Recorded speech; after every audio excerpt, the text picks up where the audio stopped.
Welcome back to another episode of Become One Living, where we're discussing today the Sutras with Jody Boysitz and me, Dan Boysitz.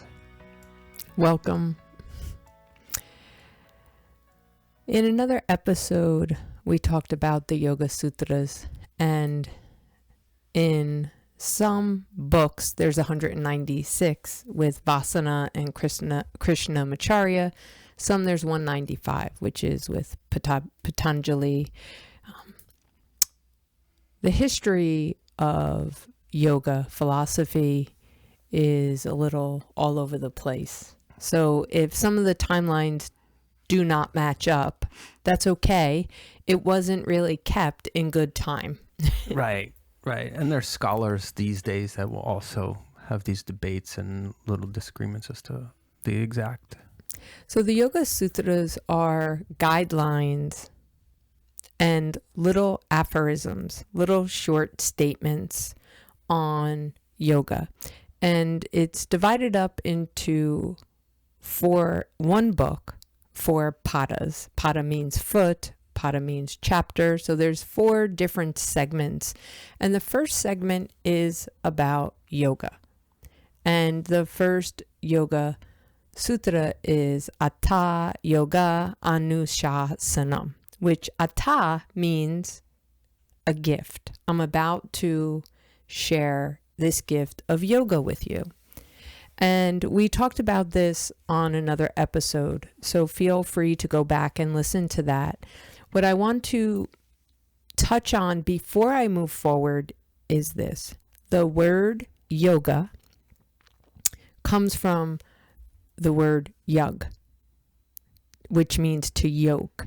But this word yug has 150 different definitions in Sanskrit. Right, depending on context. Yes. And what was realized is the word in yoga, Sanskrit, into English, there isn't a word or a way to describe it. So it became union. Okay, so if your understanding is the word yoga means union, perfect, that's cool. And there's another 150 different ways to describe it. And the one that always calls to me is relationship. I love that one. And it means relationship, it means connection, it means integration. And what are we integrating? Well, we're integrating the body, the mind, the soul. We're coming back home to this idea of who we really are. So yoga is about engaging the body, the mind, to remember spirit and soul. Okay? Nice. So it's about relationships. Mm-hmm. The second Yoga Sutra says, Yoga Chitta Vritti Nirodha. Yoga, relationship, whatever you're doing, whatever you're eating, you're in relationship with. Chitta means knowledge. Vritti means fluctuation, means twisting. Parvritti means twisting. And Nirodha means to cease. Now stay with me. The third Yoga Sutra says, Tada Drastu Svarupe Vastanam. What does that mean? It means when you stop attaching or creating tumultuous, twisted stories and believing them, then tada, then drastu means to see, dristi means to see or gaze. You see, the seer abides in their true nature. So yoga, in those 3 things I shared, not one thing about the body. Yoga's about getting into a handstand. Yoga's about a back bend or a crow pose. No, the definition of yoga is Yoga Chitta Vritti Nirodha, is how can I stop creating something that's not happening? How can I stop adding stories or beliefs to what's happening? Because if I can stop that, Nirodha, cease that, then and only then can I abide in my true nature. Tada drastu svarupe vastanam. In another way, you might say, how can I see clearly? Yes. Vidya. Avidya. Vidya, to see. Avidya, ignorance. So the practice of yoga is about pratyahara.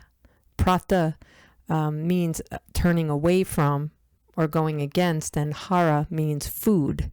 And it doesn't mean necessarily food you eat, but the food you take in, right. What you see, what you smell. Nurturing, yeah. What you're looking at, okay? What you're reading. It means turn away from all the things your senses are looking out towards and come back home. Right. So I always jump right to turn within. Yes. But to gain that understanding, it's like putting the external influences and distractions aside. Yes. To go in. Yes. Before that is to even know you're attaching. Before all of this comes the human that says, something's not right. Something's not working. Every time I do this, I struggle. Or I see this thing repeating and it doesn't feel good. How can I, the engager, the participator, the creator, the co-creator, how can I do it differently? Well, now in yoga, it says, well, you got to look at what you're thinking. What are you attached to? What are you buying into? What are you believing so much that you become? If you buy into stories and then you have people around you in relationship that say, yeah, screw them, or yeah, you're right, they're wrong, division and divisiveness, you now move further and further and further away from your true nature, which is peace, calm, clarity, neutrality, equanimity. Balance. In IFS, we call it the C's: compassion, connectedness. When we're in story, divisiveness happens, differences, judgment. So the second Yoga Sutra is so important that you are invited to, and I wanted to say you need to, but I'll say you're invited to, find a practice to concentrate all your energy in one place, because we live in a world that offers multiple things to focus on at multiple times. I mean, it feels like that multiple times. It's like, I got my phone, the computer, music in the background. I mean, I don't. People do.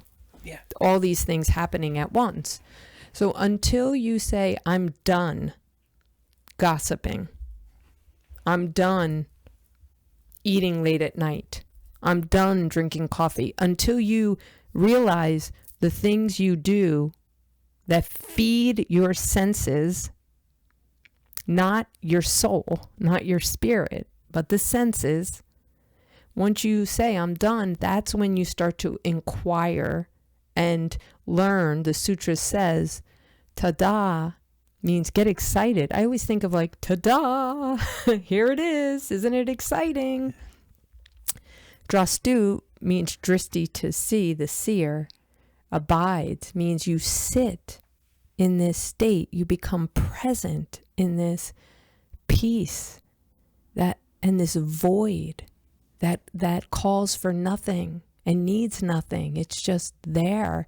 And people say, how can I live in peacefulness when the world isn't peaceful? That's the reason why you have to learn to be peaceful in unpeacefulness. You have to learn to find comfort in uncomfortability. You have to learn to find calm in the rage and in the storm. That's the practice. That's not a numbing or a bypassing. I'm not saying shut down and say, it is what it is. I have people say that to me all the time. It is what it is. And I say, no, it ain't. No, it ain't what it is. It's more than that. What do you feel? What are your senses telling you? You want to experience all of that and then say, I'm more than this. These are my parts. That's what IFS would say. These are stories. And the practice of yoga then becomes not learning something new, but unlearning and unpacking the stories that we were told who we were. I was told by a nun in catechism that I was stupid and that I should never, she said to me, read out loud because I was illiterate. That's what she told me. Because I struggled reading as a child. And from that moment on, I wouldn't read out loud and I wouldn't raise my hand. All through school, from high school, everything I thought, and I was in remedial courses. So in my mind, I was stupid. And I was externally told that in many ways. Why can't you be smarter? What's wrong with you? And I started to buy that story. And then in college, something happened. And I said, wait a minute. I'm not stupid. I don't learn like that. And so I started to study. I graduated with a 3.99, almost a 4.0. I mean, I couldn't believe how smart I was and what I was able to do. But that's what I mean by buying into a virti, right? You get told something or some experience, and then next thing you know, you live it, you become it, you believe it, and you'll fight for it. You'll fight. No, I have dyslexia, so I'm like this. And that's what I had. So I'm not saying anything about anyone listening. I'm just sharing. When someone would say, oh, you can't do this, the first thing was, well, I'm dyslexic. That's why. We will fight the stories, the virtis, and we then lose sight that we can abide in something different. That's the healing of the mind, and the softening of the body brings us back into this place of presence. Are there tools that feature or highlight this for you, like things that you do, practices that you do that bring this to light? Or Yes, I want to share one piece and then I'll tell you how. So the third Yoga Sutra says you abide in your true nature, and then the fourth one says, you ready for this? And then there's times you don't. I love that. I love that. It's like, it's so practical. It's like sometimes you're in it and you're in the flow state and you're like, oh, and the next minute you're like, I'm so attached to that. I'm a horrible human. I stink. I mean, where my mind goes with that piece is the beauty that the discipline of becoming one with something brings, whether it's a partnership or a relationship with a guitar, or a relationship with writing poetry. The discipline of focusing on that act or thing to do or tool yields, a greater understanding of that. From that practice, you get a greater understanding of how to live. Yes. The discipline of yoga. So first is atta. Here's a gift. Here's a gift. Here's the system of yoga. Atta. Sutra 1. Sutra 2 says, the first thing I want you to know is that yoga really is in relationship with everything and stopping these stories in relationships, right? The virtis. Mm-hmm. Then you can understand your true spirit, your true nature, and other times you will identify. So it's really honest. You'll identify in the fifths, and then going further, stay with me, you'll identify it as painful or non-painful, which means judgment. So we have to learn. You asked for tools. So tools, one offering is really becoming extremely aware of of being judgmental. As soon as I start to make someone bad or good, I then use that as a goal to know I'm creating stories. Mm-hmm. My chit is virtuing. My knowledge is really twisting. I'm twisting the knowledge so it suits my needs to attack you. Yeah. You see? to blame. Yeah. Oh my gosh. It's what just came to me is how everything is in play, right? So I can do pretty well, but I'll notice that if I get tired, my ability to maintain those capacities diminishes, right? So it's interesting how everything is a part of it. Yes. Well, because we live in nature, we're whole. The way we look at life, me and you, is wholeness, right? So you just said, when I'm tired, I can't have that awareness. Yes. Friends, when you get overtired, you're not a superhuman. So if you work from 8 till 7, or you get home from work and you keep working and you don't stop, you will not have the resources to change, because your default will be fight or flight.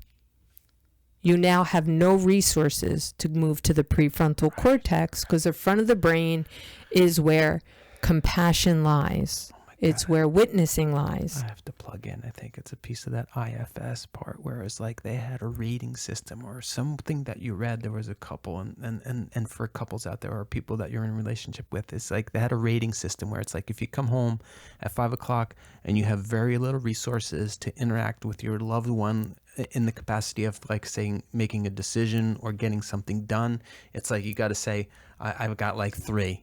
Oh, yes. We've got this much resources to do this. Otherwise, it could result in like a misunderstanding and a fight for no reason, just because you don't have the brain power to interact at that level. Yes.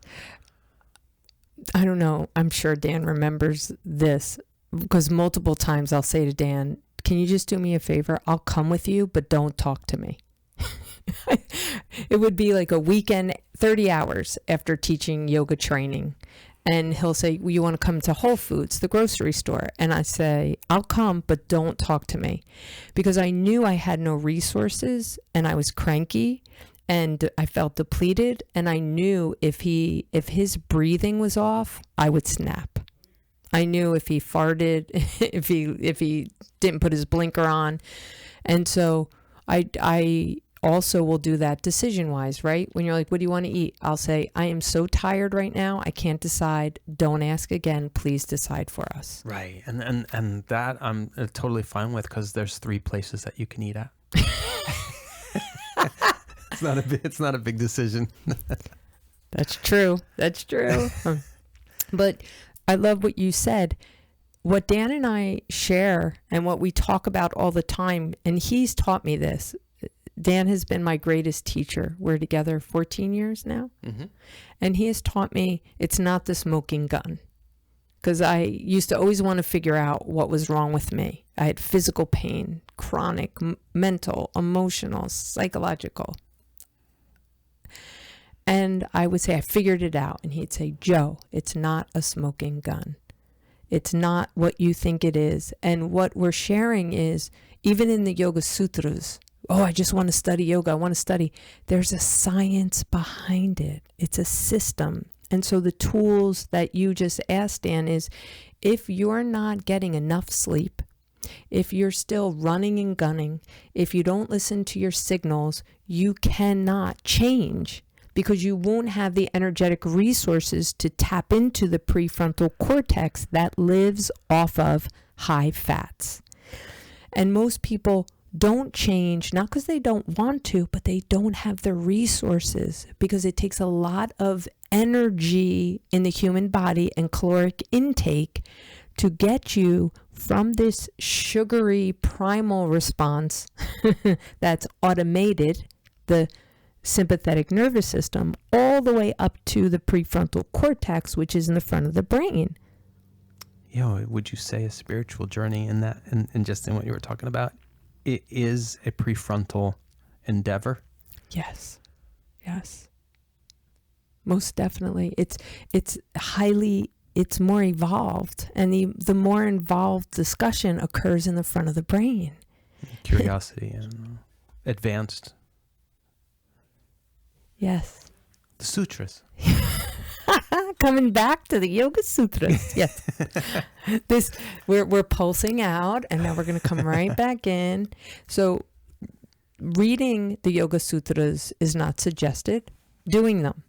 So you asked, how do you tadadrastu svarupe vastanam, right? How do you abide in your own true nature? First thing I want to invite everyone to is, what do you even think true nature means?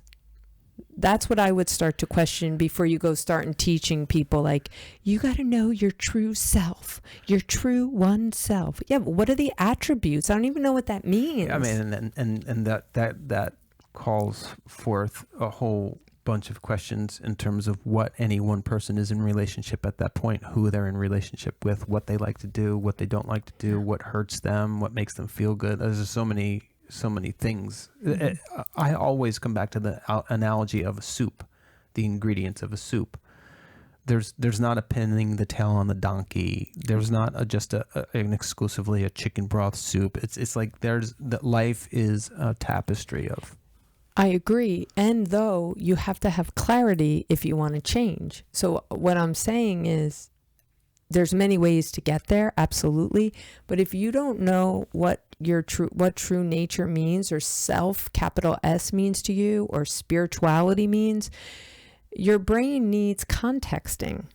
So if you don't have a reference point for those words, you'll take one on and you might not like what you're taking on, or you might not even know what you think it is. Yeah, no, I understand where I went with that is how groomed little beings are from 0 to 10 or 12 or 15, all those formative years. There's so much laid on you in terms of your name and who you are and where you belong and what you stand for. So that right there can be an unpacking. Yeah. If you're not in good relationship with something, honestly, that your family stands for, and you don't feel it in your heart, or that's just not your journey, It's a bit of a thing to get to your true nature. Oh, yes, but you asked me for tools, so I'm sharing tools. I agree, it is huge, but the first tool is to question anytime you start judging something. As soon as you say good or bad, I know I'm not in my true state, because my true state is neutrality. Remember, we only give, the only meaning something has is the meaning we make of it. The only reason we know what a plant looks like is because we were told what a plant looked like. And then we look at it and we say, well, that's a plant. And then we have feelings. I kill all plants. I don't like plants, right? So that's not true. It's not I don't like plants. It's I don't know how to care for the plants. That's the true nature, is I'm lost when it comes to a plant. You see, it's like, it's this digging in under layers where you come to the truth, and true nature is being truthful about the situation you're in. And in that state rises a void where you can then move into a pause where you either attach to the object or you don't. The fourth Yoga Sutra says sometimes you then relate to that object and you're judging and you're hating. Yeah. And it's okay. They're saying in the fourth sutra, they say it's okay. Then you retract and you say, no, I don't want to. So it is this dance, but you all have to get to the place where you're able to dance if you don't know the steps. Yeah. And one is focus. Set a timer for 1 minute and sit and just focus on your breath. I say this, I'm breathing in, I'm breathing out, I'm breathing in. And then as I breathe, I stop saying that and I say to myself, inhale and exhale. And I follow that. And when I start thinking, I'm hungry, or Gabby, our dog, I have to walk her, or I got to get to work, I come back and go breath. Breath is moving in, breath is moving out. I'm not meditating at that point. That's called focusing. If you cannot focus your mind for a minute, it's going to be hard to catch yourself when you're buying into the vertis, the chit vertis, when you're buying into the stories. Okay, so one is concentrate on something. And two is, am I judgmental? Am I attaching to this object? Am I buying into it? And then am I employing people to buy into it with me? Division and attack. And then to be gentle with the fourth Yoga Sutra is to be gentle if you attach to it or not. And then the fifth Yoga Sutra we will not talk about, but there's 5 things that tell you if you're making up a story. That's why the Yoga Sutras are really cool. When people say yoga's not complete and you need more than that. No, you really don't. You may need a therapist or an acupuncturist, but they're part of the yoga system because everybody had yoga teachers and yoga gurus. And a guru means the remover of darkness. The guru means the weighty one. It doesn't mean a person that knows it all. It's a person that shares information that sheds light on something. So I meet gurus all day. We met a guy the other day at the beach who was sharing about building boats. He was my guru in that moment. Yeah. He was telling us about an old pier or something. Piece of wood they made the mast, a 40-foot mast. And so the guru moves around. And so the yoga practice, the Yoga Sutras beautifully lay out how you'll get lost and what yoga is. And again, Sutra 1.1 says it's a system and it's a blessing that we're sharing the system with you. 2 says vritti means fluctuation or tumultuous thoughts have to stop. The healing of the mind needs to occur for you to feel peace. That's the 4th sutra. Your true nature isn't suffering. We suffer because, number 4, we attach to things that we want or things we don't want. I don't want that. Nope. Have you ever said this? I'm not dealing with this. I am not going to deal with it. Or I'm not doing that. Well, too bad. It's happening. So when you say, I can't or I won't, your nervous system goes into fight or flight. And now you're creating this battle with life as it's unfolding instead of yoga is meeting life as it unfolds. I want to share briefly, if I can. Do you have something you want to? No. Oh. I want to share some attributes of this pulse, of this true nature, right? Something like inside us, some of the attributes are similar to IFS, compassion, right? Calmness, connection. Yeah, I relate to you. Think of connection as relating. Like, yeah, I get you. I get this.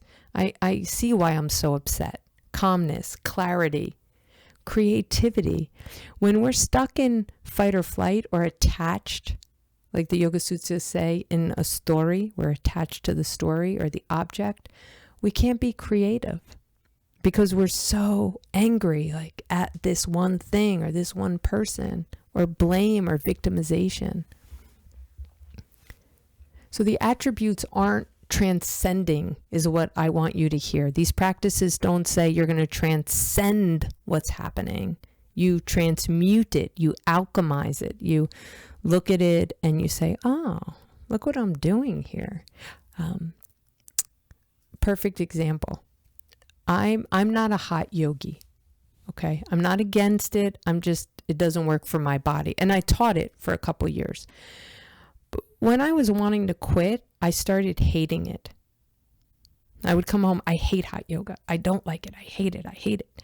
And I started to, thank God for yoga, watch. I wanted to hate it, so I would leave it because I didn't have the courage to leave because I was telling myself, I need the money. What am I going to do? That's a story. Those are all stories. Yes, okay, maybe I needed income, but I could have gotten it somewhere else. So I tried to make hot yoga bad so that I could be good enough or make a good decision to leave. And because I do the yoga practice, I realized, oh, wait a minute, this has nothing to do with the heat at all. It's not good or bad. It's just that's what is, and I don't thrive in that.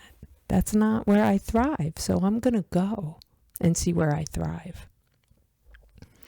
So to practice it again is to become curious also about your stories. Become curious about the beliefs you have and the beliefs that you won't budge. That you are like, no, I know this, and and you'll fight for it. Step in and lean into those, because under those is this peaceful state. Deep under those. Yeah. So many of the tools that we keep going over are about, like Shravana. Just slowing down and not rushing to judgment or even doing anything besides listening in the moment. Yeah. And waiting your turn to express yourself in relationship to that, and not expanding beyond what is necessary. It's almost like living efficiently. Yeah. Not making extra stuff or creating chaos. Not making extra stuff. Not adding vertis to your chit. Yeah. CHITT or CHIT. And living simply, not adding on. Yeah. So to wrap up, the Yoga Sutras tell you what yoga is and then tell you practices on what to do. And number 1 says, here's a beautiful gift of a system of yoga. Number 2 says, yoga is stopping the fluctuations of the mind or the stories that you create. And third, tada drastu svarupe vastanam. And then you get to abide in your true nature. This peaceful state that is connected, always resourceful, and filled. And that's a beautiful with potentiality. Filled with potentiality. Thank you, my friends. We'll add on to the Yoga Sutras more and more. Homework is the invitation to question your thoughts, question your stories, your vertis, your chit, and see if you're willing to shift them. Awesome. Become one living at gmail.com. We're here.